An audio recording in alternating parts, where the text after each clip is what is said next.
What's going on, guys? For today's video, I tried to build the best possible team while still staying under the salary cap. As you guys can see right there, we actually have 85k in salary cap room, so I literally went right to the max, and I feel like I built a pretty much perfect team. And now next year, guys, we're going to decide which division this team's going to play in. D4 dice here, and we get a 3. So you look at the divisions, custom division 1 specific, 2 is Central, 3 is Atlantic, which is actually kind of funny because we have a lot of Atlantic players on this team, so I'll move them over there. As you can see, 98 overall. As I said, I was able to build a pretty much perfect team while still staying under the salary cap, which I think is pretty impressive. Alright guys, so next I'll show you the team I built. As you can see, we're currently 6-1 in the preseason. Somehow our one loss came to the Montreal Canadiens, literally the worst team in the Atlantic. Pastrnak there's got 10 points in 7 games. Obviously, he's on an amazing contract right now, but he's about to get paid this summer, whether it be by Boston or a new team. We'll have to find out. So, as you guys can see here, starting off first line, Draisaitl, Crosby, McKinnon. Kind of funny, Crosby and McKinnon, of course, best friends. They actually both had, like, amazing, value contracts. McKinnon did just get paid, but he's on the last year of that $6 million contract, which is probably, like, the best contract in the NHL in the last 3 or 4 years. Crosby, $8.7 million. I would say, considering the fact he's probably a top 5 player all time, making not even, top 20 salary in the league, and, on that contract for so long. Luckily for the Penguins, he's so superstitious, he's willing to make 8.7. Draisaitl, 8.5. When he first got paid, people thought it was an overpay. Turns out, Oilers actually got him pennies on the dollar. Draisaitl is probably worth more like 12 million. McDavid is making 12. He's probably worth 14. One thing I could have done actually was had McDavid on this team over, say, Draisaitl or Crosby, and then took somebody else out, but I just figured, McDavid's making the most money of anyone in the NHL. Wouldn't really just kind of fit the theme of the team. Second line here is kind of nasty. So it's actually all Boston. Kind of shows you why they're playing so well right now when they have, 3 of the best contracts in the league. Brad Marchand, 92 overall. Great two-way player, making $6 million. Been on that contract for a few years already. Patrice Bergeron came back. Basically just took what they were willing to give him, $2.5 million. That's kind of the salary cap room that they had. Obviously, he's worth a lot more than that. And then Pastrnak there, 6.66. Again, he's definitely going to get a raise, but like McKinnon, been on one of the best contracts in the NHL for the past 4 or 5 years. Third line here, so Jordan Kyrou on the last year was bridge deal, 2.8. He got raised to like $8 million. Same with Robert Thomas. They both got the 2.8 million bridge. They both got raised, I think, to identical deals, like $8 million. But still, for how well they're playing right now, these are great contracts. And then Tage Thompson here, who's lighting up the NHL right now, is only making $1.4 million. Top 5 scorer. Absolutely insane contract. Obviously just got paid, I think, $7 million. At the time, wasn't so sure about it because it was coming off of his one good year where it could have been a fluke. Turns out, I think the Buffalo Sabres made a very good contract signing. So Thompson, Thomas, and Kyrou, this line here in particular, I think it's making a combined $7 million when next year all 3 of these guys will be making more than $7 million individually. So some pretty good signings there by their GMs. Fourth line here, Sonny Milano. I basically just had to get somebody to fit into the team. He's making league min, as he was on a PTO with Washington before getting signed. In the middle there, David Krejci, someone of Bergeron, decided to come back. One more cup run. He took $1 million. One of the better playmakers in the NHL, so that's an amazing contract as well. So like I was saying before, literally a third of our forwards is Bruins players, which shows you why they're doing so well. Troy Terry here hasn't got an extension yet, but currently on last year of his $1.45 million deal. Like, obviously he's a much better player than that. He's probably going to get paid somewhere in that $7 million range. So pretty crazy, like, able to assemble these forwards. And you guys haven't even seen the defense yet. We didn't, like, penny pinch or anything on the defense. We still got some very good defensemen. Top pairing there, Dahlin and Makar. Makar, definitely, not super underpaid or anything. Although as the best defenseman in the NHL, he is worth more than $9 million. He's probably worth more like 11, 12. So it's still a value contract. And again, the fact we're able to get him on this team is pretty crazy. Paired up Dahlin, having a great season, only making 6. He's definitely going to get a raise after next year. Devin Tays here. Obviously, plays with the car. He's only making $4 million. He's way better than that. Mackenzie Weegar as well in the last year was a $3 million contract. I think he got a raise to like 6. Even at 6, considering how good Weegar is, still a very good contract. Shea Theodore here, one of the better offensive defensemen in the NHL. He's only making $5 million. And then Siegenthaler, one of the better defensive defensemen. That's why I got them paired up together.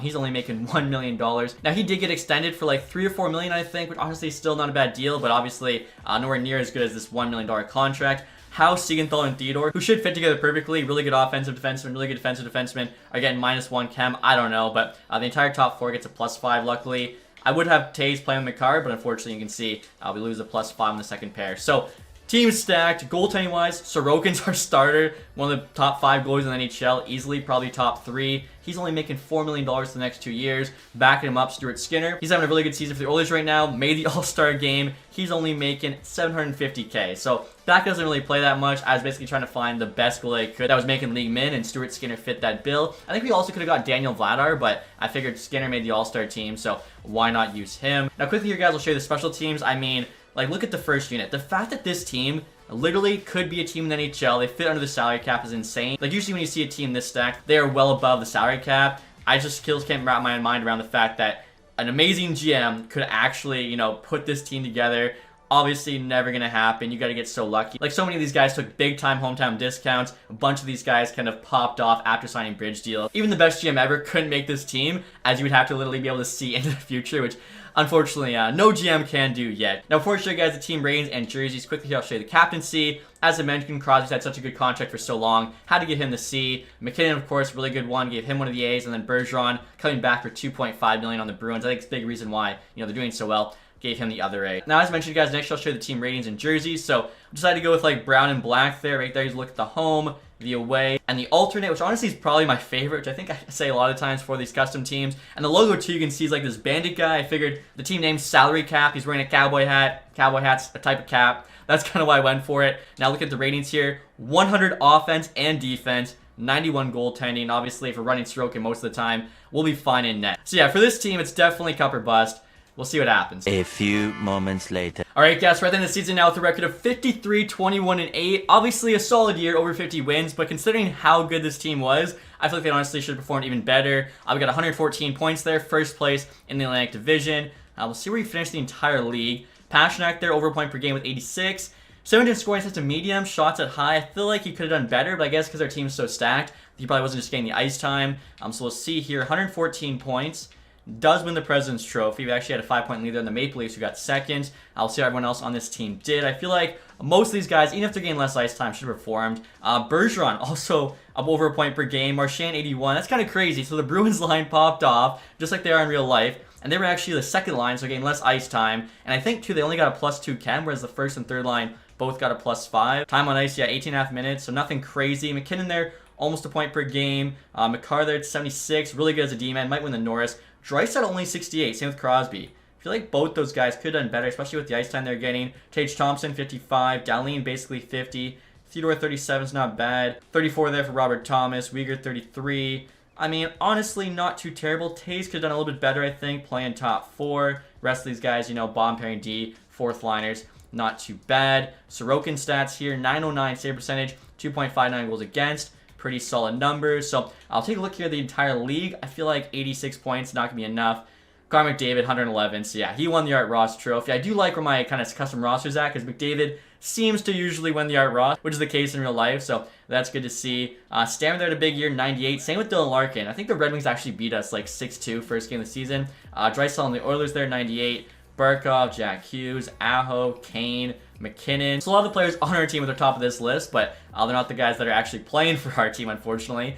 Goals here, Matthews 50. Kind of actually a low scoring year. It's only 50 being at the top. McCarr here on the Avalanche has 83 points. Armakar 76. Now he is plus 55. So there's a chance Armakar still gets the Norris. Carlson's -4. That won't do it. I mean, yeah, he's only got 7 less points. The plus 55.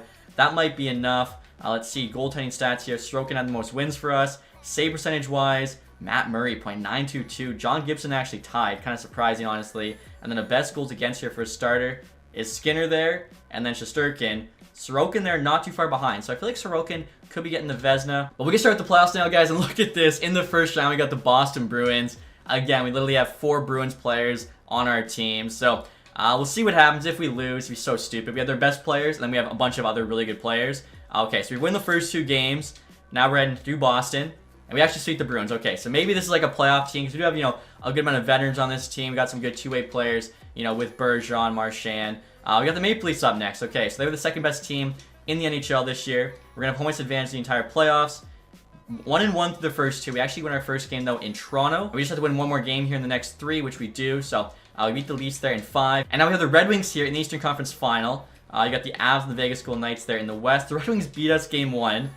Are you kidding me? They beat us both games at home. Luckily, go to Detroit, get a win. What? There's no way this Red Wings team is going to beat this literally perfect team we've assembled. Wow. Wow. If any team could beat me, I'd want it to be my favorite team, the Red Wings, but I don't even know how they made the playoffs, let alone took out this team. That is crazy. And the Stanley Cup final, there's actually the Red Wings versus the Vegas Golden Knights. And it's the Vegas Golden Knights taking on the Stanley Cups. And Vegas AHL team, the Henderson Silver Knights, win the Calder Cup. So a clean sweep for them. I still can't believe this team lost to the Red Wings. Nashville there, of all teams, picking first overall to get Connor Bedard. So quickly here, guys, let's take a look at the awards. Obviously, we won the President's Trophy. I think we won the William Jennings as well. Sorokin might have won the Vezina. Makar might have won the Conn Smythe. Quick look here too at the playoff tree. So Vegas beat the Ducks in 7. I don't know how the Ducks made the playoffs. Canucks in 7. I don't know how they made the playoffs. Avs in 7. That actually makes sense. And then the Red Wings in 7. So Golden Knights literally played the max amount of games there. Also, if you're curious, our playoff scoring leaders, Draisaitl and Makar, they each had 16, so over a point per game. McKinnon was close. Same with Crosby, Pasternak. Sorokin's numbers here were pretty solid. I think they're actually better than regular season. So I guess we just got unlucky playing the Red Wings. Now looking at the awards here, as I mentioned, we got the President's Trophy. Individually here, McDavid, third straight Art Ross, also gets the Hart. Makar did get the James Norris. It was Art Kill Makar, so that plus 55, that was big for the voters. Panarin, Lady Bang, Kent Johnson, Calder, Marchessault, Conn Smythe. Shesterkin got the Vezina, not Sorokin, back-to-back. Sorokin, though, got the William Jennings. Labushkin there, Bill Masterton. Arizona coach Jack Adams. Did Arizona make the playoffs? They must have. I didn't even see that. So them and Ducks in the playoffs is kind of crazy. Barkov, Selke, McDavid, Ted Lindsay, and then Matthews there, of course, with the Maurice Richard. Yeah, I got to take a double check at the playoffs. Arizona did make it. Wow. How them and the Ducks made it, I have no idea. That's absolutely insane. But there you have it, guys.